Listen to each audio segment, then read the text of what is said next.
Welcome back to Second Cup. We love it when Stacy comes to visit us from the Amarillo Public Library, and lots of things coming up. But first, speaking of 4th of July, you guys are closed. We are. Okay. We are closed on the 4th of July, but we're open all day today.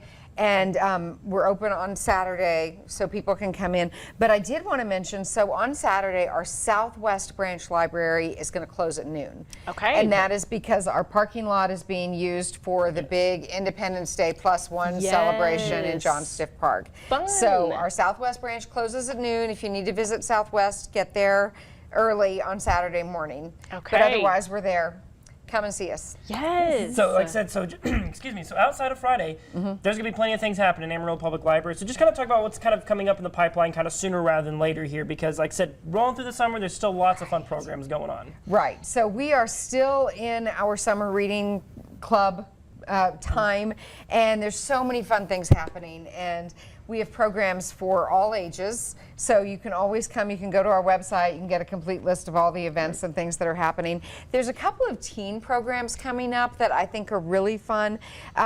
One is going to be about, you know, our theme for this year's program, for this year's club, is Color Our World. Yes. Okay. So this one is about making a cyanoscope, which is it's actually a piece of art that you use to measure the level of humidity in the air. Oh, by making a circle that is colored in different shades of blue. There you go. Yeah. We've also got a program coming up for collage poetry. Very cool. And those are both teen programs, and there's not always as many fun things for teens to do. So those are great things that we have coming up that we're really excited about. Absolutely. And the collage poetry, if I'm correct, is that where you take words from different pieces Yes, and then make your own poem? You cut them out, and you can think about, you know, yes, I'm going to use the word blue, but I'm going to find it where it's printed in a different color, or I'm going to, you know, I want to use this word because of the way it looks. I want to build a poem around this word that I found because of the way it looks. There's different ways of doing it. It's very exciting. It's artistic.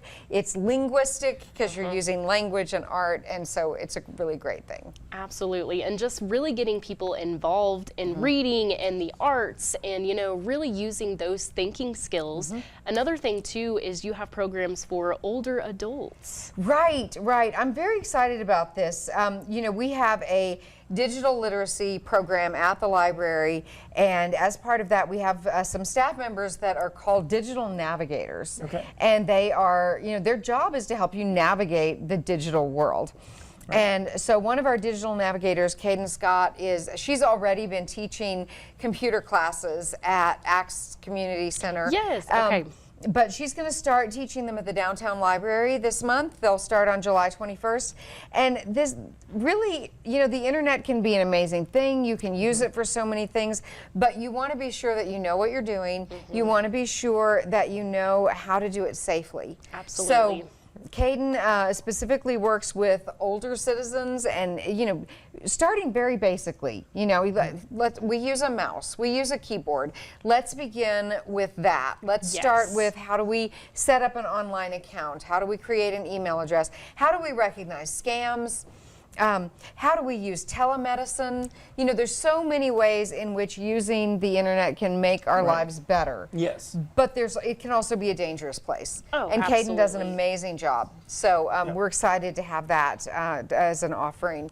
Then it's a weekly class that's going to start July 21st. Amazing. Perfect. Yeah, so let's talk a little bit about that as well, because like you're saying, you know, people think library, okay, the wealth of knowledge and all those books and everything like that. But you were just talking about, you know, the way they do all these arts, this, you know, cyanoscope, the word collages, and then of course this, you know, these digital literacy classes. I mean, talk about why it's so important for, you know, services like the Amarillo Public Library to provide, you know, these kind of activities and programs for the community here.